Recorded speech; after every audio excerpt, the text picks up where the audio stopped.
Dana White's Contender Series. This is season 6. We have made it to episode 10. We have 5 fights lined up this Tuesday night. I'm John Kelly. Let's hear the picks. Kicking things off in the Bantamweight division, Mateus Mendonca comes in as a minus 280 favorite with Ashayek Ajim on the comeback at plus 240. And we'll start with Mendonca. The kid seems to have a very bright future. He's a 9-0 undefeated prospect fighting out of Brazil. He's a former training partner of Charles do Bronx Oliveira, and he's got some rounds in with some other names that you guys are familiar with as well. He seems to have a very well-rounded skill set. He's billed as a striker coming from a Muay Thai striking background, but he's also a 2-time jiu-jitsu champion and holds a black belt in Brazilian jiu-jitsu, and you see that across his regional scene where he's got the explosive striking, the powerful leg kicks, a variety of kicking attack on the feet, but he also has some solid takedowns that he'll look to land as well. And when he gets guys on the mat, he'll use that black belt in grappling to take advantage of them, get the fight where he needs it to be, and potentially look for a finish. So I just think this kid's a really good prospect, and this should be a pretty favorable matchup for him against Ajim. He's gotten rounds at American Top Team recently. He fights out of New York. He's fought in the New England regional scene, has a loss. His only professional loss came against Chris Moutinho. That was a TKO stoppage. The guy's primarily a striker, does have some solid leg kicks, seems to be powerful, wants to get inside and fight in the phone booth, has some powerful hooks in those type of exchanges, but I do have some concerns with this guy. For starters, defensively, he's very sloppy. He eats way too much punches for you to feel comfortable with, and he just doesn't really defend all that great. And then in terms of the grappling, I think it's pretty much a question mark. I have some concerns with his defensive grappling. I have some concerns with his cardio as well. 5 first-round finishes, so we don't really see it tested that often. And I just go back to the matchup. This Mendonca guy should have him covered basically wherever the fight goes. I think Mendonca has the potential to hurt Ajim on the feet, but if he goes to the grappling, the takedowns, that's where I think he dominates this fight. So we're starting things off with a favorite in the DGen parlay, and I think Mendonca is a strong parlay piece this week. Which brings us to our next fight. This one's in the flyweight division as Rafael Estevam comes in as a minus 225 favorite with Jo Elias on the comeback at plus 190. And this one's a fun fight because you have both guys that are primarily grapplers. We'll start with the Estevam side. He's a black belt in jiu-jitsu. He's a 10-0 prospect fighting out of Brazil as well.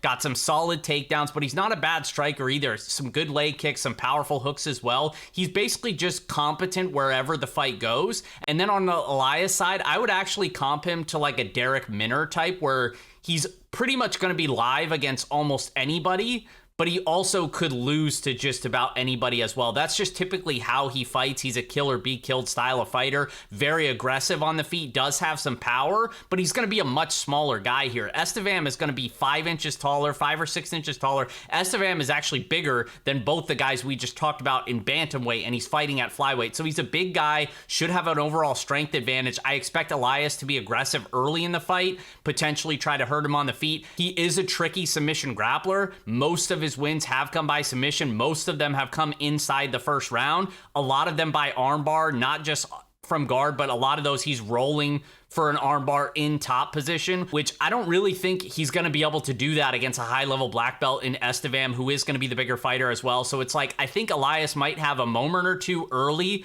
where he's able to capitalize, but outside of that, I think Estevam's the bigger, stronger fighter who's just more positionally sound on the mat, and I think he'll have a cardio and striking advantage as well. So we're going with the bigger guy in Estevam. He should get his hand raised in the second fight of the night. Next fight up, this one's in the featherweight division as Jack Jenkins takes on Freddie Linares. Jenkins comes in as a minus 235 favorite. The comeback on Linares is plus 200. And Jenkins fights out of Australia. He's a 9-2 prospect, the former featherweight champion over an Eternal MMA promotion, and he seems to be a pretty good striker. He's got a solid jab that he can fight behind, some really nasty leg kicks that he will look for repeatedly. He's actually ended fights with those leg kicks as well, so he's a really good striker, and he seems to have pretty solid takedown defense as well. His one big weakness, and we see it with a lot of guys in Australia, is once they are taken down, their defensive grappling, it just doesn't really check out. He's been submitted in both of his professional losses. But on the Freddie Linares side, this guy's an 8-1 prospect fighting out of Ecuador. 6 of his 8 wins have come by knockout. He has shown the ability to land takedowns as well, but I do not rate his grappling that highly. And because I think Jenkins does have solid enough takedown defense,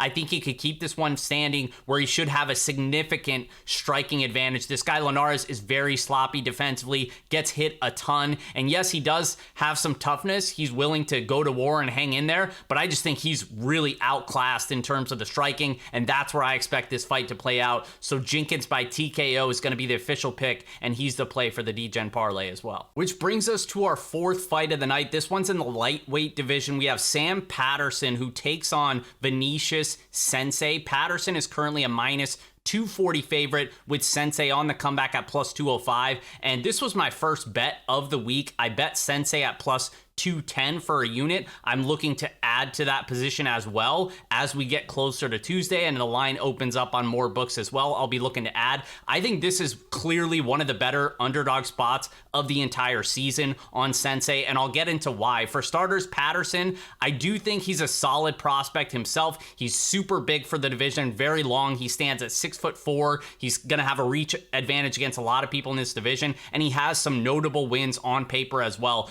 But it's not all roses with this guy. You know, he does have a solid jab, some decent leg kicks, really tight guillotine choke, which is one of his best weapons as well. He's finished 4 of his opponents in that fashion, and he seems to have good cardio as well. There was one fight where he was basically losing for 2 rounds, came back, had a really strong 3rd round, ended up going to a draw. So the guy does have a solid skill set. I'm not going to deny any of that, but I do think there are holes in his game as well that I think Sensei could take advantage of. For starters, I think while his offense is good, I think his defense could be better. He leaves his chin very high up in the air, looking to be countered. I think that plays perfectly into the game plan of Sensei, who is a very good counter striker. He's got some power in his hands as well. We haven't really seen much of him because A, there's not a ton of regional footage on him out there, but also he's just been very inactive. He's had one fight over the last 3 years, and it was against a complete bum who he finished in the 1st round. So there's really not a lot to go off of, and I think that's why the line is where it is. But when you look at this guy's skill set, he's been training at King's MMA for over a year now. In the past, he got rounds in with Francisco Trinaldo. He's getting rounds in with some very good fighters, regular training partner Marvin Vittori, Giga Chikadze,